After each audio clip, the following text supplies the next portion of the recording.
kids. Everyone, I've just completed my journey from China. Gather around and I will tell you my story. Everybody here? Great. Now it all started when I left home to travel to China.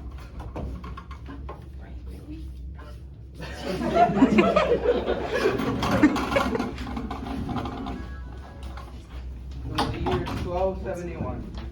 I left home with my father and my uncle. This is Marco Polo. Wow, I'm tired. Dad, can we take a break? Toughen up. We still got a lot longer to go, buddy. Yeah, listen to your father. Save your words. Okay, hold up. The journey was long and difficult. On our travels, we scaled tall and harsh mountains.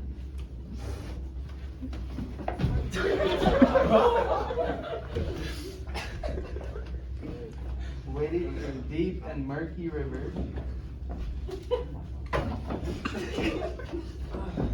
And crossed vast deserts.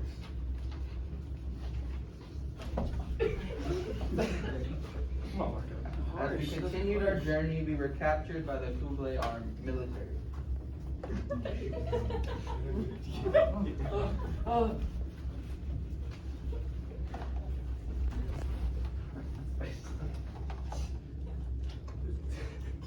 I did as I was told. As we entered the palace in a crawl, terrified for our lives, we were surrounded by the people of the court, all staring at us as if we were from another world. As you know, I have conquered lands east to west.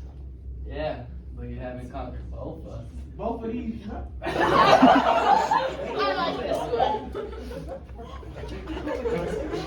Next scene. I think that's the Beatles. And should you guys introduce this thing and like what it is? Okay. Yeah, he's gonna explain it. Okay. This is the noodle. The noodle scene? Noodles. Oh, okay. I'm gonna try my best to not be too, yeah. Okay. Kublai recruited me, my father, and my uncle to work for him in China. I worked for him 17 years before I began my journey back. Kublai liked Marco Polo and wanted him to work for him. Marco worked for him for 17 years. I was wandering through the streets of China when I came upon a shady street. A merchant selling a peculiar dish I've never seen before. Yao Ming, 10 yuan, come and get it. I've never seen this dish before. What is Never it? had noodles? Man, you're missing out. It's full of our special spices. The hot dragon and the jade breeze. What? You know what? I like you, so you can have it on the house. Enjoy. Thank you so much. Once you had a bite, you'll be addicted in a good way.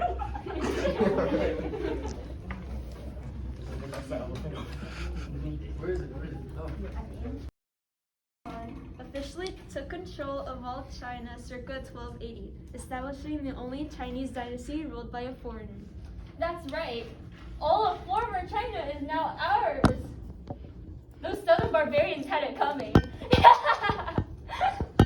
Sir, China's all yours. Wait. I recall naming this dynasty the Yuan dynasty 8 years ago. That's right, the Yuan dynasty. You remember that 8 years ago? I don't actually know. I must have had it written somewhere. Anyway, Yuan means origin of the universe. And this is the start of the new universe. To prosperity!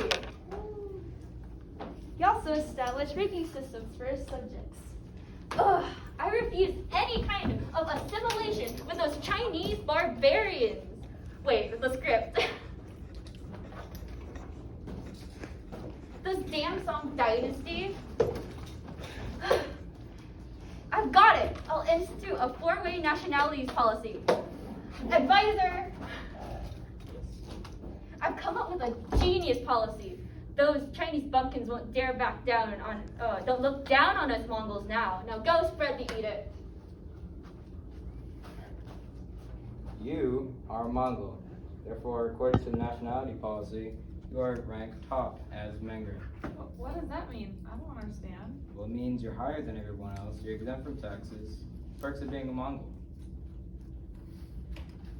And you are the Sumerian.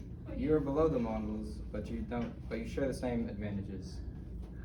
So why don't I qualify as a Mandarin? Because you ain't a Mongol. Ah, yes, you.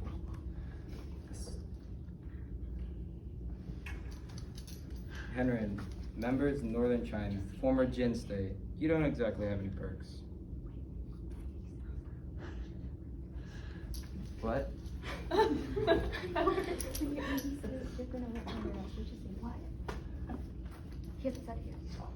All you in the back, you Nanrin Southern Song bastards, absolutely no perks. By the way, two of you, those two Chinese groups, y'all are working under us, under unfair circumstances for a while, alright? What? No way. Ah, yeah, so that's more like it. Little does Kublai know that his country won't even last a century, because the Mongol government will be chased out by the Chinese peasants. The red turbans will be their downfall. Wait, what? Lies! Why do the turbans have to be such a hideous red color? Well, that hideous red color will end up taking down his dynasty. So deal it in your grave, you old man! Oh! That was impressive. So yeah, following Kublai Khan's death, the efficiency of the Yuan dynasty continued to decline. They required much money to maintain their vast country, and as always, the duty of the taxes fell to us, the peasants. The taxes keep rising, yet our lands keep shrinking. The land just goes to the Mongol higher-ups. Heck, some dude got 20,000 hectares of our land. Honestly, we should just overthrow them with red scarves. Yeah. And so, the peasant group, called the Red Turbans, were formed with much help from the Buddhist group, the White Lotus Society. In 1352, a Buddhist joined the movement named Zhu Yunzhang, and in 1355, he became the leader of the rebel army. And in 1356, after taking Nanjing, Zhu Yunzhang proclaimed, I am now the Duke of Wu.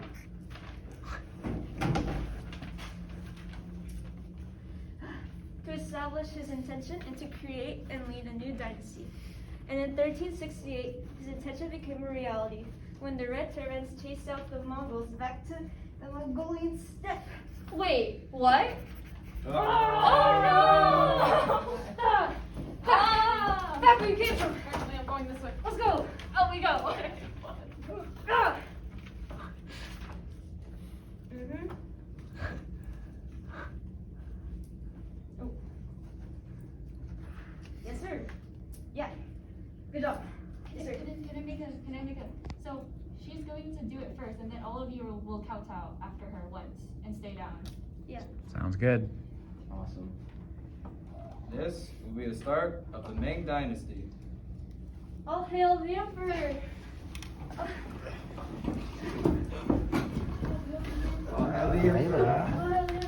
Be part of the class. Come on. Stay down. Thus began the return of the Chinese to power, led by Zhu Yongzhang, known as Emperor Taiju. Yeah! Yeah! What's that? But China's like 5,000 miles away. Why should we worry? Well, now with the increase in trade on Silk Road, merchants could be spreading it unknowingly. I didn't even think about that. Like, it seems as if the increase of Silk Road trade has brought more than good things.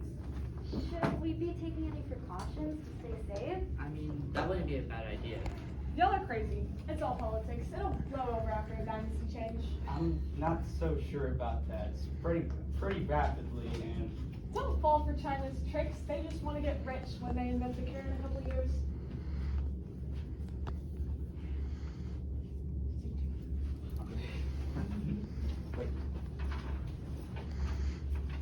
Some people's ignorance cost them their lives. The year is now 1352. In only 6 years, the bubonic plague has now lived in the land. Over a fifth of the world's population has died from the illness all across Afro-Eurasia. So many have died that long dead bodies line the streets, overflowing any efforts to bury dead bodies. The plague spreads so easily from person to person that most people don't even know they carry it or spread it. Mix this with sanitation and cleanliness not being a focus during the backward time of the Dark Ages, in a place where it spreads like wildfire. With medicine not being advanced in Europe, remedies were left to superstitions, bloodletting, fumigations, and animal cures were all thought to suppress the virus. Our characters have tried such remedies in an attempt to survive, but their efforts have gotten close to failure. The rest of the village has mostly succumbed to the illness, and very few people are safe from the virus. But thanks to quarantine, it's the only other remedy. They now reside on their deathbeds in agonizing pain as the virus destroys their bodies as they feel weak and go in and out of consciousness and sadly leave this world forever.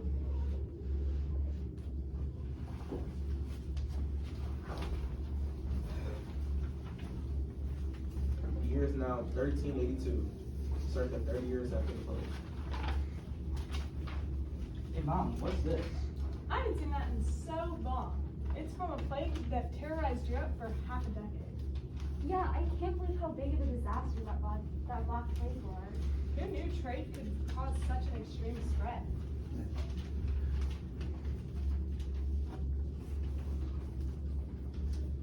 How many people died from this plague? Surprisingly, over a fifth of the world population. Well, according to my calculations, that's about a third of the European population. What a nerd. He's very much a nerd.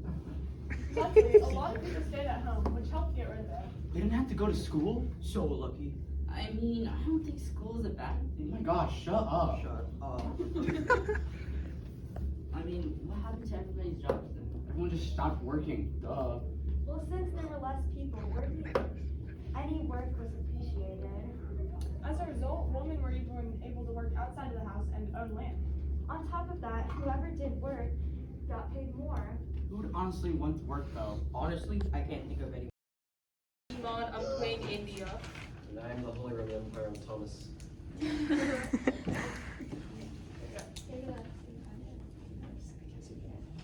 Scene one. Our title of our play is The Black Death, The Silent Killer. Love it. Okay, scene one.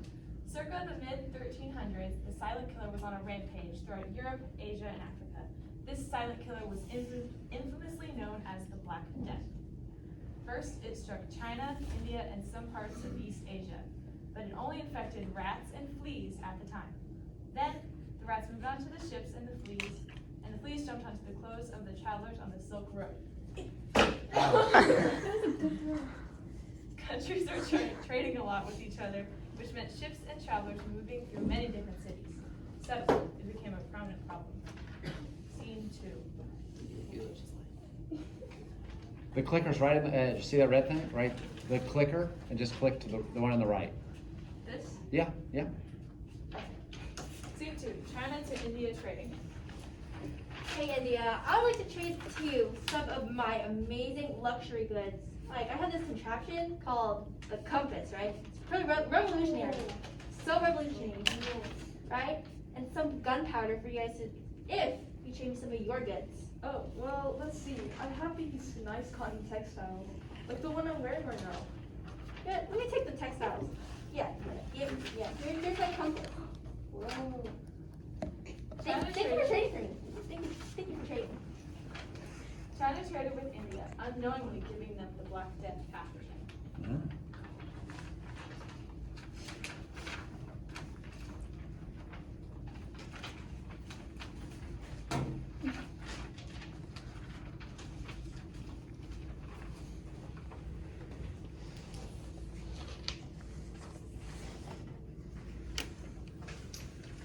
Oh wow, look at all these goods I got from China. Holy Roman Empire, want some of these goodies? Is that a compass? Is that gunpowder? Give me that crap. I want that. It's the best thing I've ever seen. Take my money. Okay, take them. Just give me your Thanks. money in return. Yeah. I will head back to the opposite side of the Roman Empire to deliver these goods to our important trading port, Messina. But when the Italian ships ran out of the Sicilian port of Messina, all the crew members were dead.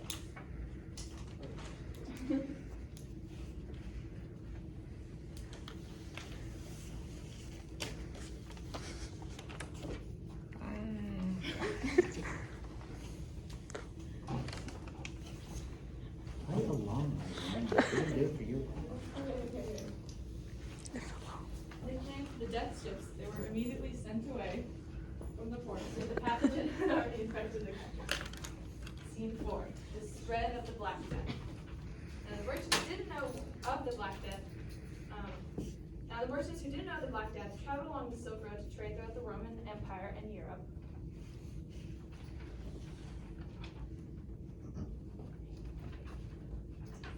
What in the world? Why is everyone dead? Send them away. I think this is the plague that all the merchants who came from afar are talking about.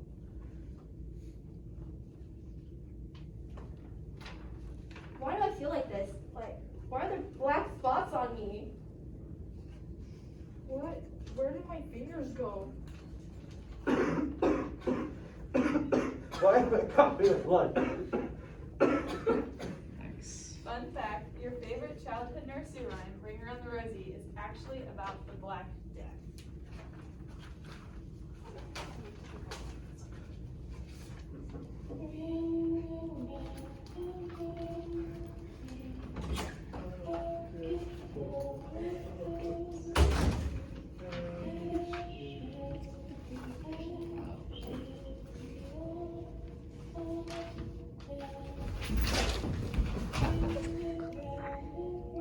Is that it, guys? Not yet. I'm sorry. This is really creepy. Yep.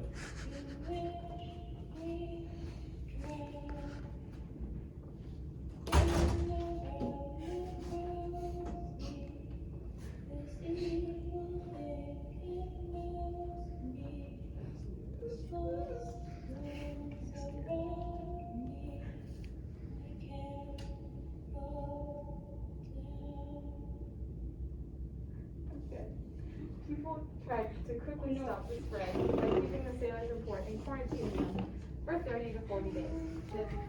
What the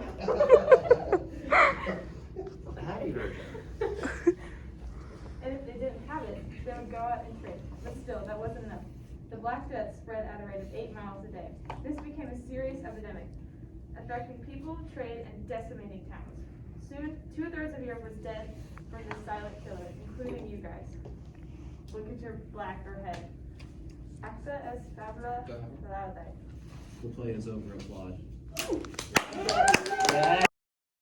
To be rich?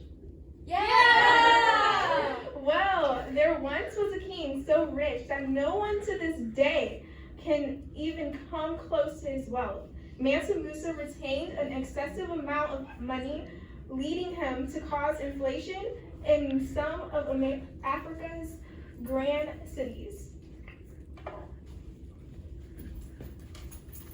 Are we coming on time? Look, guys, it's Mansa Musa. Ooh,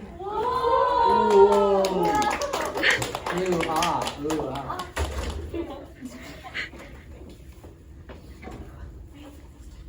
You not hurt yourself. It is I, Mansa Musa. I have come with donations of gold for you fine people. Who would like some? Me!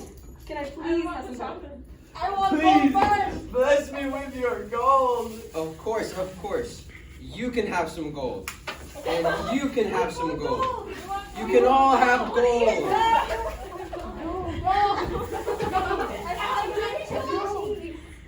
Is everybody okay? We love you, Mansa Musa. Farewell. It is time for me to leave, for I am off to go to other places. I hope this gold I have shared with you great people will bring fortune and happiness to your lives. Thank you, Mansa Musa. Thank you! Mansa Musa became even more rich when he began to develop and build cities. Oh, well, no. If y'all take this, I swear. It's chocolate. I'm planning on eating it. I don't know.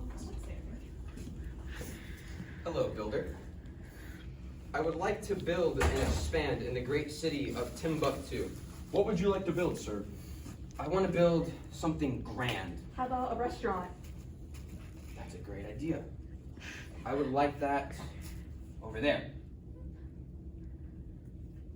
Ooh, how about a market Right there. That's a fine idea. That will go there. What about a mosque? Yes. Over there. We should build more of everything all over Mali.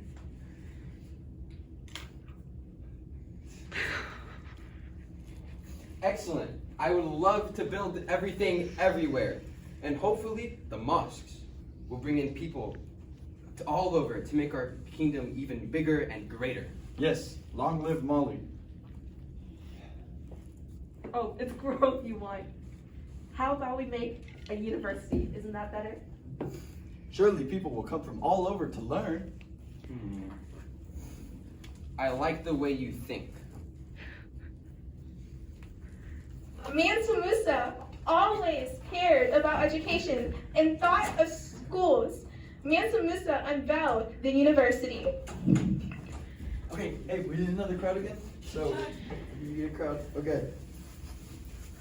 Mr. Reed, part this one. Oh, no, we don't need gold. Not this crowd. The plan go to wall. Let's keep it going. You're getting executed. Execute him.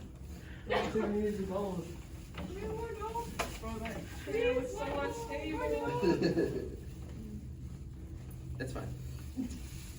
It is with great pride and pleasure that I, Mansa Musa, present Timbuktu with the University of Sankor. Once known as a Sankor Mosque, it was transformed into a university. I have taken the liberty and privilege of converting it into a fully staffed institution with one of the finest libraries known to man. I have restructured it with jurists, astronomers, and mathematicians to ensure that it is a place well worth the visit. Ooh. Yeah! And now, a couple words from the cleric. It brings me great joy that I have the privilege of offering great Islamic teachings to everyone willing to learn. We can house 25,000 students, and we hope everyone, including those from foreign lands, will come and explore the opportunities we hope to present. But that's not all. But that's not all. That's not all. I have decided to open many universities all throughout Timbuktu, or all throughout the Kingdom of Mali. I want you, Muslim people, to be able to read the Quran, so together we can all become connected, better connected with Allah.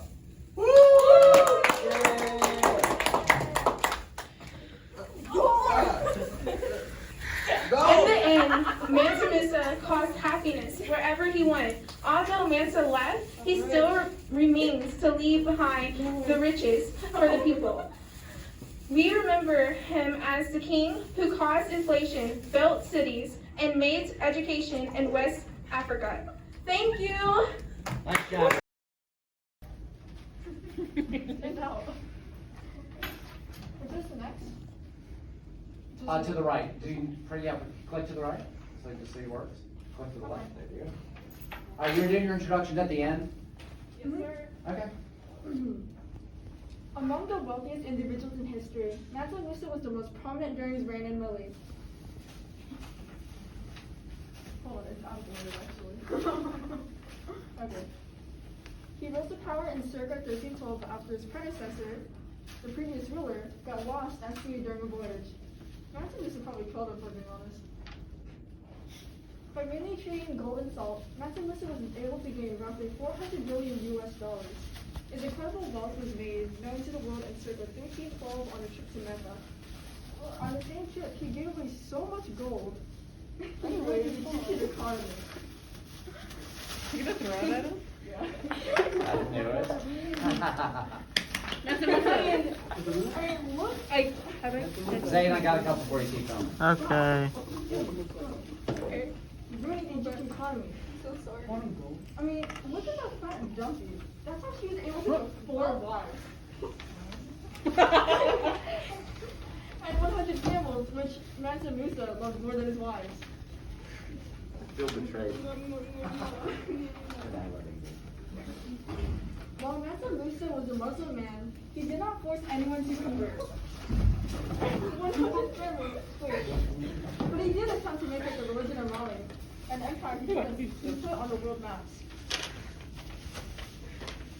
Like King Midas, he had way too much gold and a copious amount of people carrying said gold and not enough camels. Them carrying almost 300 pounds of gold each. He really should have more camels. And then, let's not forget to applaud the camels for being so strong and brave, but they carried all that gold across the entire environment. Love you, camel. After so long, Mr. Musa declining Anasir's request to pay him a visit, he should have ready to party. But instead of partying hard, he transformed Timbuktu into his empire. Realizing that he made his city so powerful and how successful he made it, he moved the capital there. With Mansa Musa's help, he transformed Timbuktu into a city that was prosperous with trade, religion, and education. But only with the help of his 4 cat wives. Just kidding, they didn't really help at all.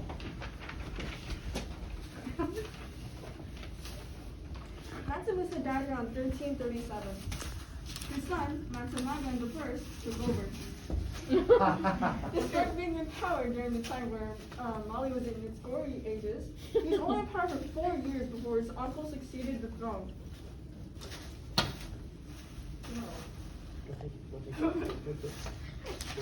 Due to many incompetent leaders following Mansa Musa's death, the empire started to decline in influence and wealth.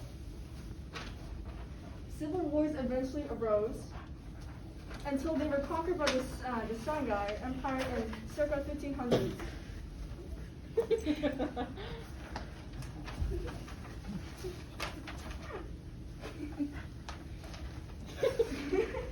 Mansa Musa made the kingdom of Mali prosper through his expeditions, but unfortunately, the kingdom of Mali couldn't sustain itself.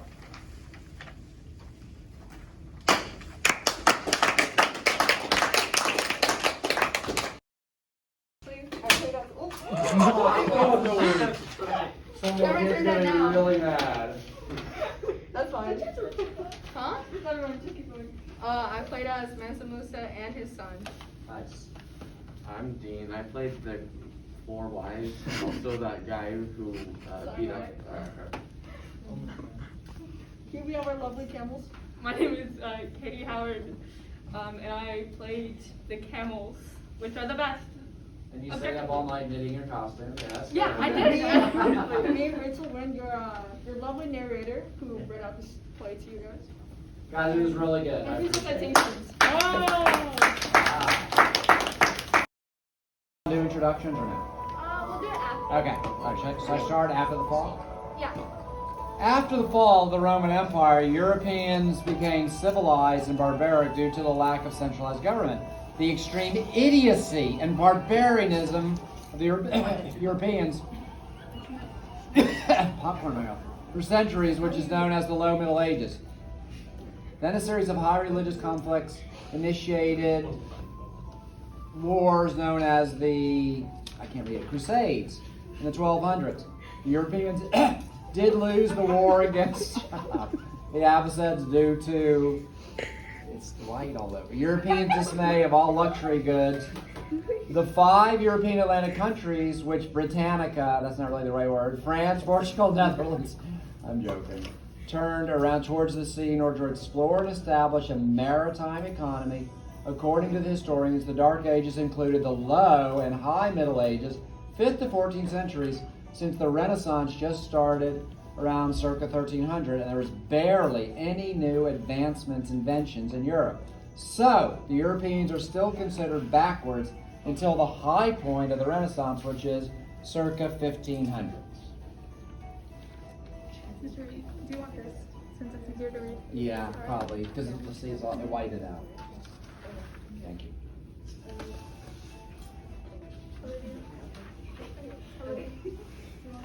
Now we dive to the grim areas of medieval Europe. The rumored Great Pestilence has landed in the conversations of the backwards of Europeans. Hello, fella. I was wondering what was going on over there. Oh, fella, I wish I could tell you. Have you heard about the Great Pestilence? Yes, but I don't really understand the problem. Do you mind explaining? Well, I thought you were able to tell me. No worries, with God we shall be fine always. May God be with you. Hey, may God be with you as well. I was hoping you were intelligent enough to tell. Well, what madness is this? I was just wondering if you knew and you insult. How dare you call me mad? Well, how in Europe am I supposed to know? I couldn't even answer the first one. Use your senses, lad. You're just common. Oh, bloody hell, now you insult my status.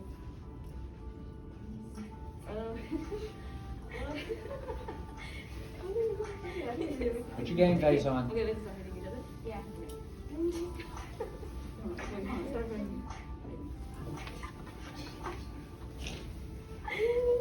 Okay.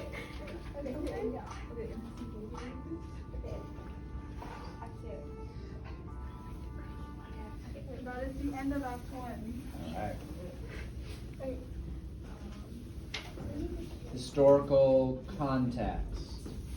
Of course, the Europeans are unable to comprehend the Great Pestilence is going to be one of the deadliest pandemics in history. Black Death, also known as the bubonic plague or Great Pestilence, originated in Asia over 2,000 years ago. It was through trading ships because they were very unhygienic. They carried rats and fleas who would have also have the plague, which would cause more rapidly spreading. Symptoms are black boils with pus and blood spewing out diarrhea and fatigue.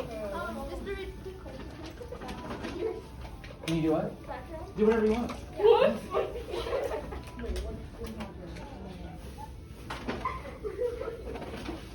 No! Sit that back. Oh no. Sorry. Okay. Oh, sorry, y'all are eating. Sorry. Do it. Don't do it. Do it. It's a part of your play. Do it. Don't. Oh, no. What is that? Oh, beans. Yeah, are you allergic to beans? Wait, who's allergic to beans? I'm going to. Who's allergic? Who's allergic? If anybody's speaking up, you got any allergic Okay, guys, reaction your today? fault. There's a clicker, Adrian. There's a clicker. Diarrhea. All right, y'all. Let's keep going. Let's keep moving. Hi. Who's this?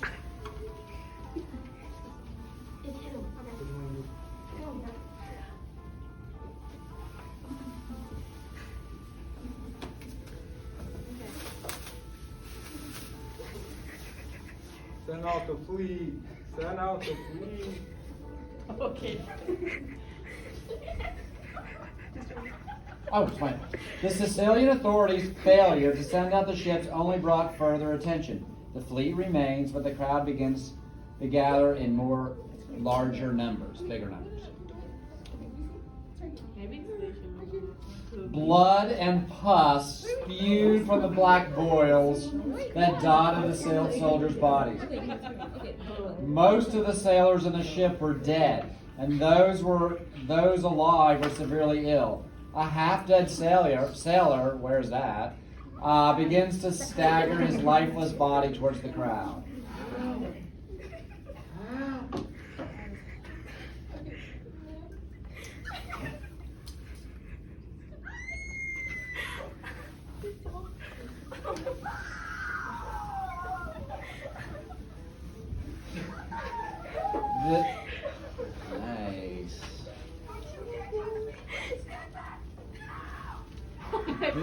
Nice. The Europeans begin to finally grasp the situation, which leads to absolute panic.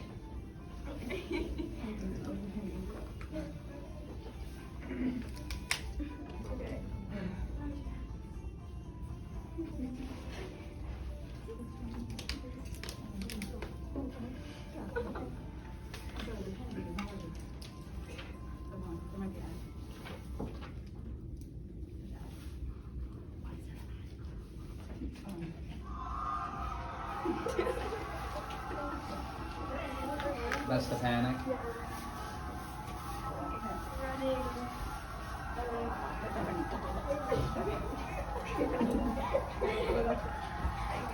my god. That body's just gonna start blowing. Sorry. I'll clean it up later. It's alright, it's alright. Keep going, keep going. Sorry. What happened to beans? Be careful not to. gotta step on them.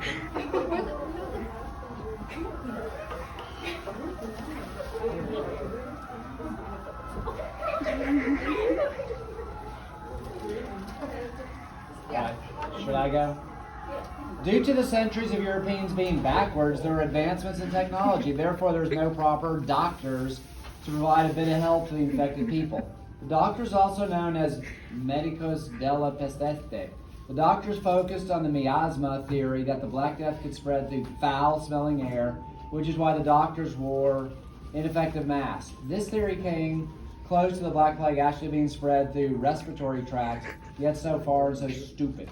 These stupid superstitions, such as bathing in vinegar, which left numerous people dead and broke because the doctors would steal their money. Nice. So the survival rate of someone during this time was 0. That's 0 for you gringos. All right. And right now we're taking a little break to set up our props. Recording, do I pause it? And pause. Yeah. How do I pause it? Pause. Do I just? Just wait.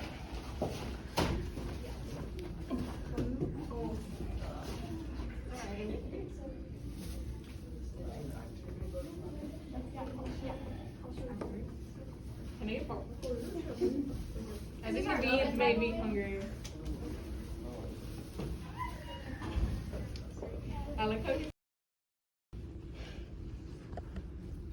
Hello, peasants. What do we have here today? You seem a bit under the weather. Shutting your fun. Ooh, this doesn't look too good. That's a lot of black pus. Lucky for me, I have my highly effective mask that protects me. As for you, oh, yes. We shall throw you in the oven.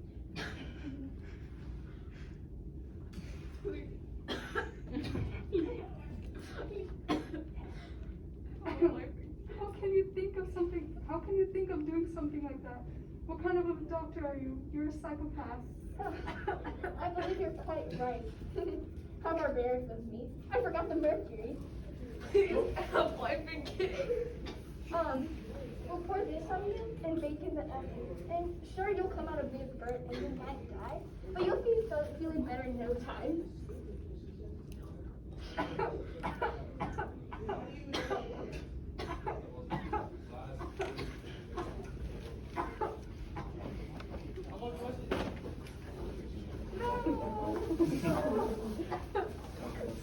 Shut it, because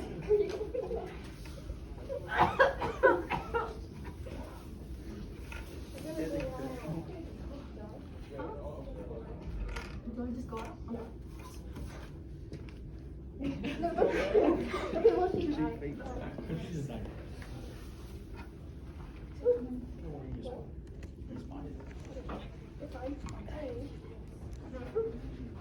dead. We're gonna act like I have a box of inheritance money. Okay. Guess his family won't be needing this.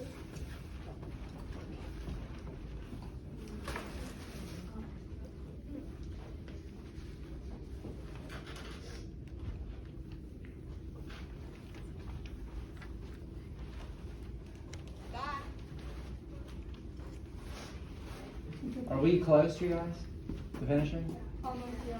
Okay, let's do one. Let's try to bring it home, just because it's not fair if they don't go. Y'all are like 16 minutes right now. So, okay, yeah. We're setting it for the next one. Last set. Okay.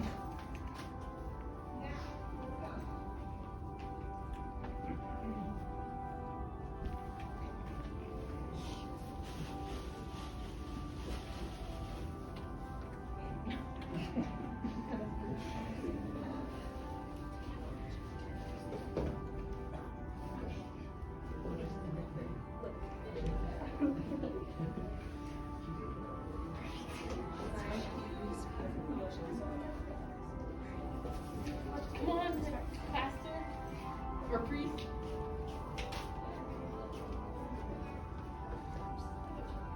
Okay, should I go? Okay, around 1349, the flagellant movement emerged. Flagellants were people who beat themselves flagellants as public display punishment. They believed that if they punished themselves, God would show mercy towards them for their sins. At first, they were empowered and hoped for salvation. However, they soon contracted the disease and began questioning their faith.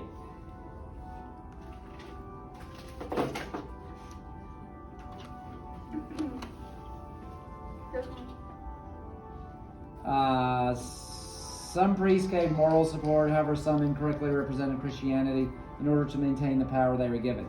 Now we head to the service of the Catholic Church, which is about to begin. Good morning. May we thank our Lord for allowing us to come here today, because as rumored, there is a satanic plague spreading across the motherland, and it has affected many, many people. Not even the saintful doctors are able to cure this devilish illness, so you all must repent in order to protect yourself from this dreaded plague. Anyways, this is obviously a test from the heavens to test your faith to our Lord. Repent! Repent to all of you! Repent or deathbed. I mean, I'm pretty sure I know what I'm talking about. Everything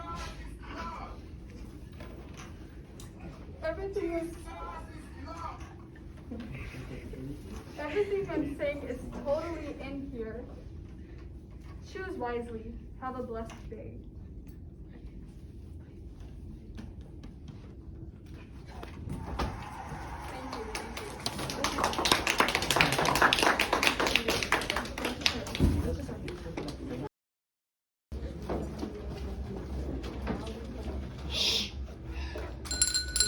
Clock is running. Wait, who are y'all? We're gonna explain that in the show. Oh, okay, my bad. You mean like what we're doing? Oh, yeah, we're the yeah, Mongols. I'm We're on. the Mongols. Yeah, oh, yeah. This is a game show.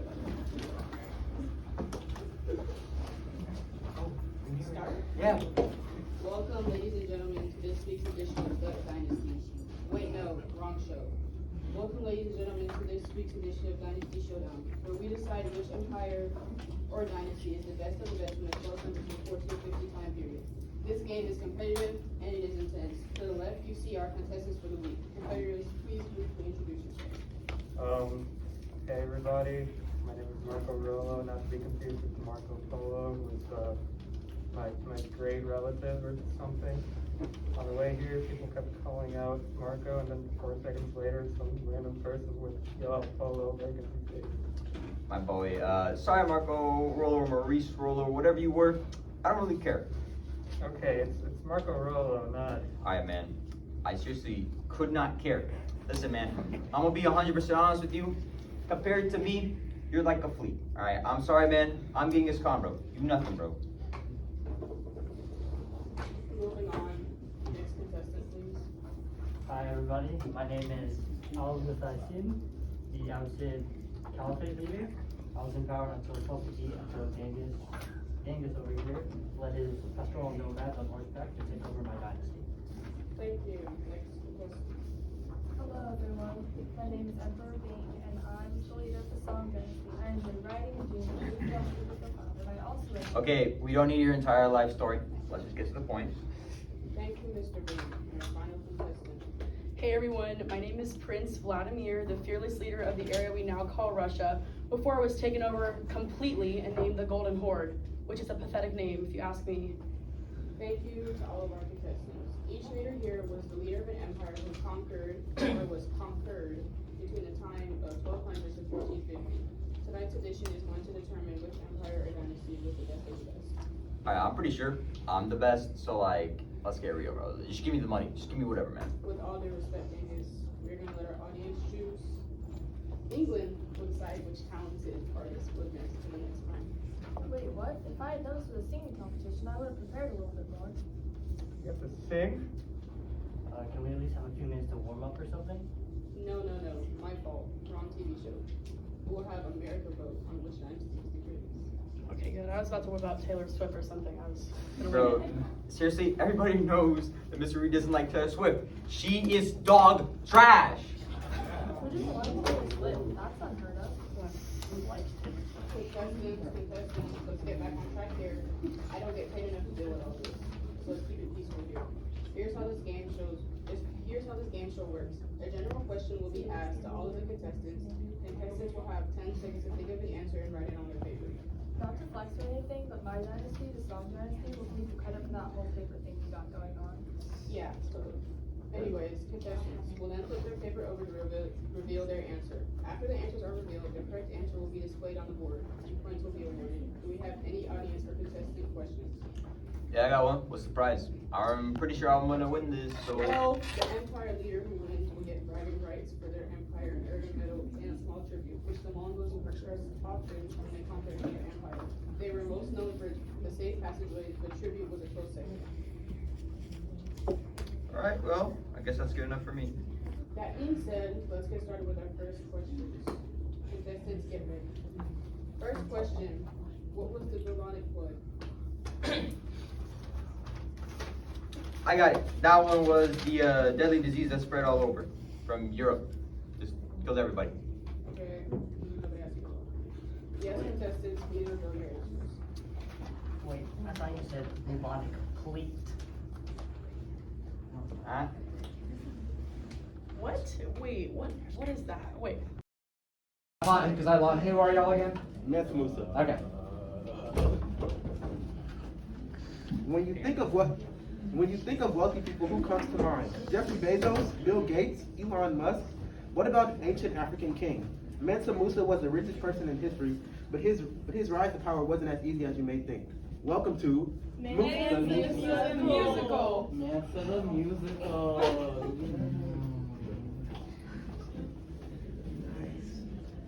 Imagine getting lost at sea.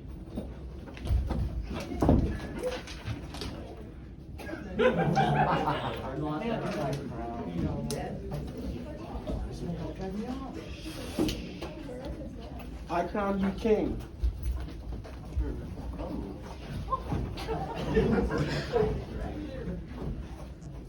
Musa. This kingdom will prosper under my rule. Musa became the ruler of the Mali Empire in 1312, taking the throne after his predecessor, Abu Bakr II, for whom he served as a deputy. Went missing on a voyage he took by sea to find the edge of the Atlantic Ocean.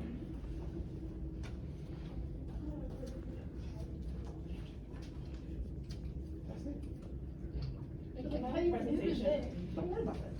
Maybe you could Just hit present. Hit present.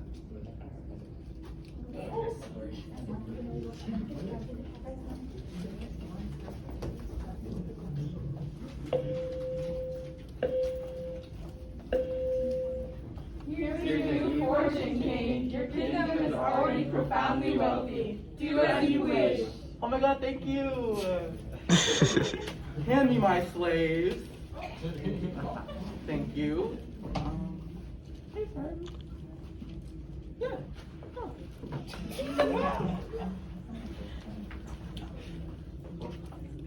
Mine for me. Oh my goodness. Hold on. Wait.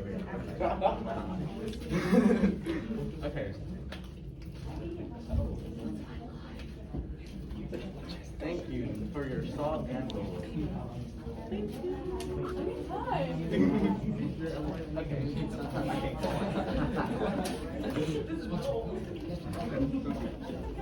Coffee from Arabian countries was traded for various salts and golds. Mansa Musa was very proficient with trade and profit, and the profit that was used with trade, and the profit was used for religious infrastructure. Coffee for your highness in exchange for gold and salt.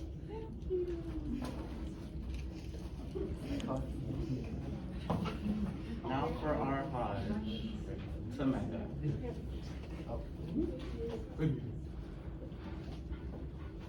We're on a pilgrimage. We're getting super rich. We're going to worship.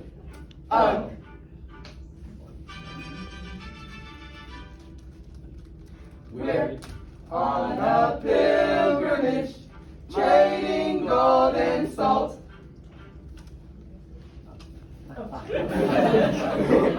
Okay. So if you don't get the message, Mansa Musa is on a pilgrimage to Mecca, which shows how rich he is. Which shows how rich he is because not every Muslim is able to perform the Hajj due to the expense.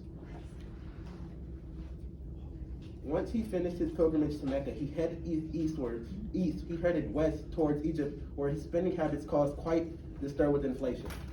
Musa, you spent too much money. You're ruining my kingdom's economy. Oh no!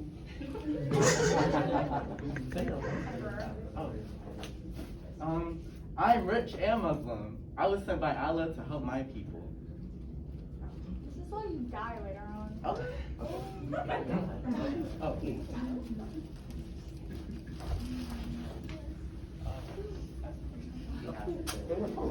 Wait, I'm down. Yeah, it's great.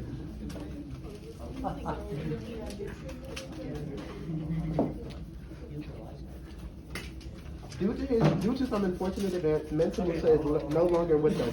The cause of his death pertains to him trying to find his most valued dollar bill in a huge pile of cash. And during this search, he drowned in his own pile of money. Wow, how ironic. Overall, Mansa Musa was a prime example of how Islam impacted an area in a positive way. While relatively short-lived, Mansa Musa's kingdom experienced great wealth. And that's it. We're done. I'm opening the script. Wow.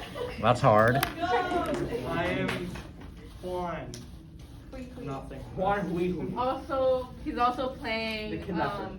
No, he's also playing Khan's brother. Yeah. I am JD. I'm gonna be playing General Jin Jin, and I'm Victor, and I'm gonna be playing a woman who commits suicide. All right. Okay, go. Don't step on the diarrhea and pus. Scene 1, background. Circa 1205 was the start of the invasion of China to the Mongolian Empire. This play will portray the raids and battles that took place in Jiangsu, also known as modern-day Beijing, and emphasize the barbaric acts of the Mongols. I am Genghis Khan, great leader of the Mongol Empire. You will submit or die in the hands of the great Mongols. The Chinese, screaming in terror, run everywhere trying to escape the brutal death they will experience if they get captured by the Mongols.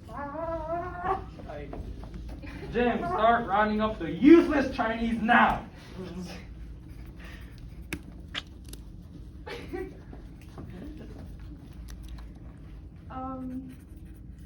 Yes, I will utilize in Grand Empire's cavalry and my settling bow and arrow will gather them up.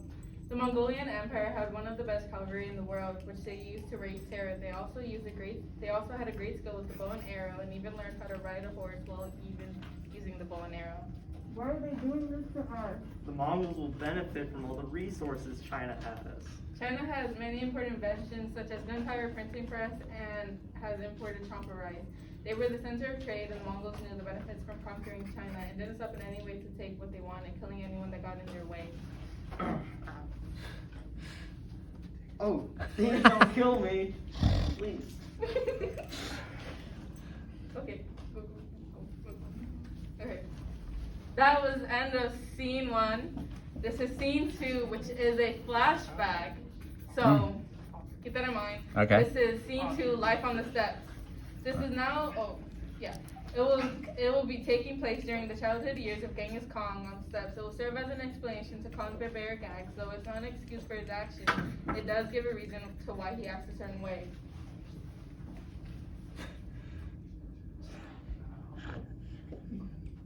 Please help me! I've been kidnapped! Help! I'm young and really stuck if I become a really mean Mongol leader later in life! Shut up. This is a common act in the steppe.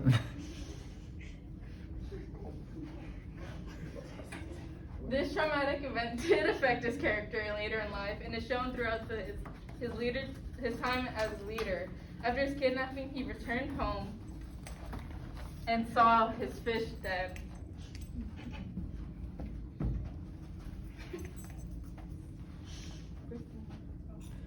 Hey brother, help me kill our other brother because he killed my fish.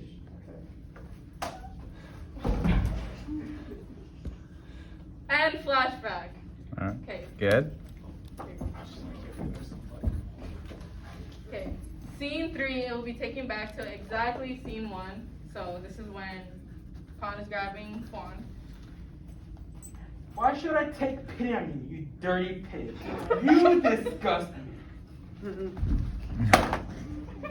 Jim, round up all the women.